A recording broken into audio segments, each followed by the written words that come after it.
are at BWAC, and this is the current exhibition. It is the members exhibition for fall of 2020, and we are here with artist Bonnie Ralston. Bonnie practices primarily as a ceramic artist, but because of recent pandemic issues, she's been spending a lot more time working on paper. So let's talk about your ceramics. The wind is sort of blowing and moving some pieces, and that looks really exciting. Was that intentional, or was that absolutely intentional? These are all kinetic works. Some of them move with a little more freedom than others because of the weight of the pieces. But these are all inspired by, as you can probably tell, aquatic life forms. So some we have an extinct life form here. I'm a big fan of the lives of the planet before the lives that we're experiencing now, geologic time, dinosaurs, paleontology, and this is an homage, I guess you would say, to trilobites, which are an extinct class of aquatic arthropods that lived, they reigned for 300 million years on this planet, which is freaking amazing. The diversity of body forms, size, distribution across the planet through, I'm going to get the names of the geologic time periods wrong, but I forgive you. They were survivors, and they're just fascinating animals. I was very fortunate this past summer to go on a fossil hunting trip just in mid-state New York, and I found my first trilobite headpiece, which was very exciting to me to be able to make eye-to-eye contact with an organism that saw a completely different world than something that we experience now. By knowing you, that you're actually an environmental educator, and so I see a lot of what you're working through right here, which is really interesting. Does the larger body of your work also do work with environmentalism? And would you say that maybe even these pieces as well have something to do with that? Yes, I don't set out to make work that is explicitly about the sixth extinction, loss of biodiversity, just the rape of our planet and resource extraction, but it's part of who I am, so I'm sure it probably comes out in this work. These are, they were kind of born out of necessity because, as you know, our ceramic studio shut down during the COVID, and I was just going crazy not having an opportunity to express myself and play. But the exciting thing is I have been collecting for the past 2 years street sweeper bristles from the streets of Gowanus and Carroll Gardens, where I live, and even Manhattan, like going into the office. Originally they were going to be used in a sculpture that is in process, waiting in the studio to be completed and firing. So I just have this mass of metal and bristles, and I started thinking about staining and sort of the visuals that we see when we're walking every day in the city, and that detritus wear, but just also these beautiful moments that come up with disruption. And thought maybe I could try my hand at printing rust on paper, because I'm sure we've all seen it. Walking on the street, you can see where somebody had a garbage can sitting for like maybe a couple months, and then you have that remaining circle that's made that mark on the sidewalk. It's become part of the environment. I've seen your hashtag inspiration images on Instagram. Yeah.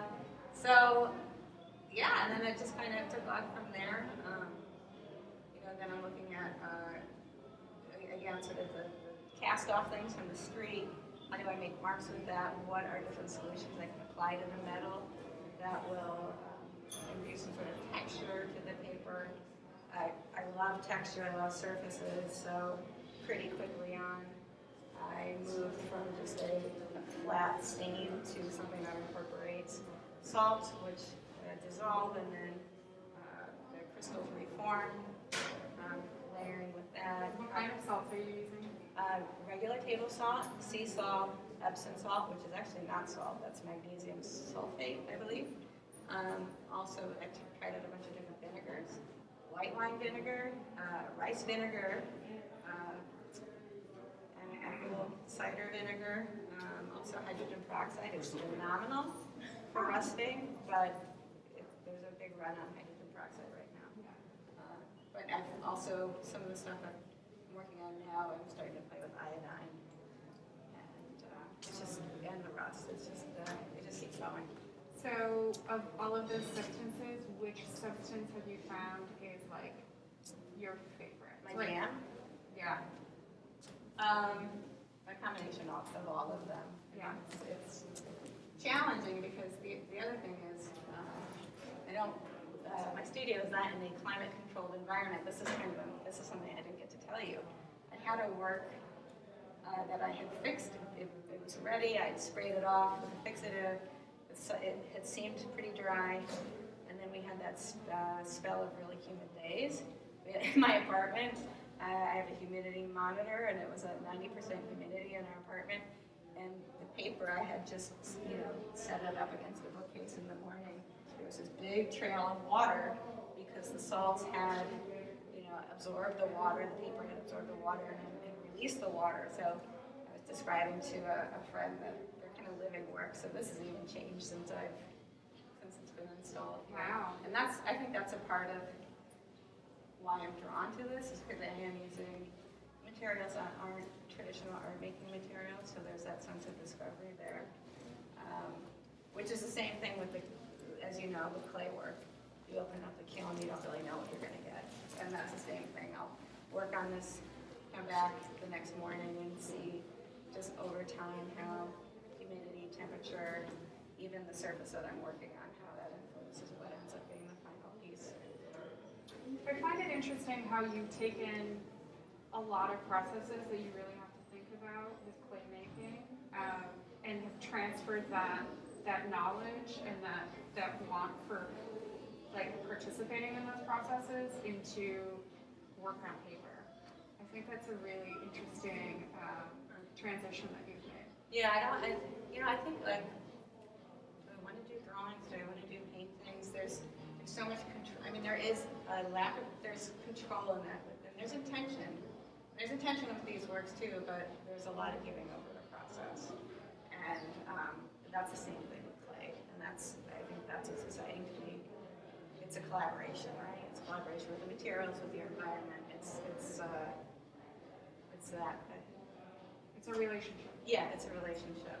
And, being able to reproduce something I have in my mind onto a piece of paper. It's already, I've already made it in my mind. What's the point?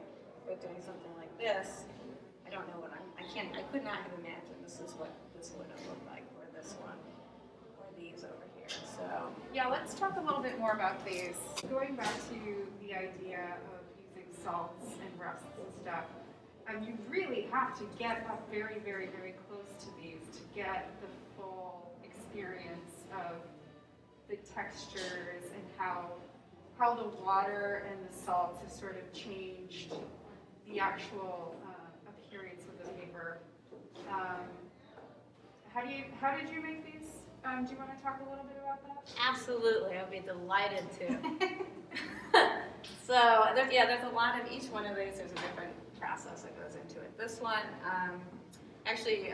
also have experience with bookmaking in the college years. So I did have my bone folder. And I was experimenting with scoring the paper too beforehand. So in a few of these works, I've created a boundary on the paper when it was dry, scored the entire thing using the same dimension of this is another street sweeper. There are two street sweeper bristles I laid here. But using that same dimension just on the vertical. And then this piece I had on an angle. So when I was working on it, it was kind of like this. And then I would just drip the water. I would brush it and then drip it right at the top and then at the edge. So you're actually getting, this is gravity. And then of course, as this dried more quickly, there was more opportunity for the salt to kind of hang out in these pockets of water at the bottom and then recrystallize as it evaporated. But how did you get this line to be so crisp? This line? Yeah. Oh, it's just patience and watching. It was at probably maybe like a 10 degree, maybe 20 degree angle, but just making sure that I didn't oversaturate it and cause the solution to flow over. I mean, it did a little bit. You can see that right here. But it's just watching. That kind of thing. Cool. Well, thanks so much, Bonnie Ralston, and thank you so much for watching.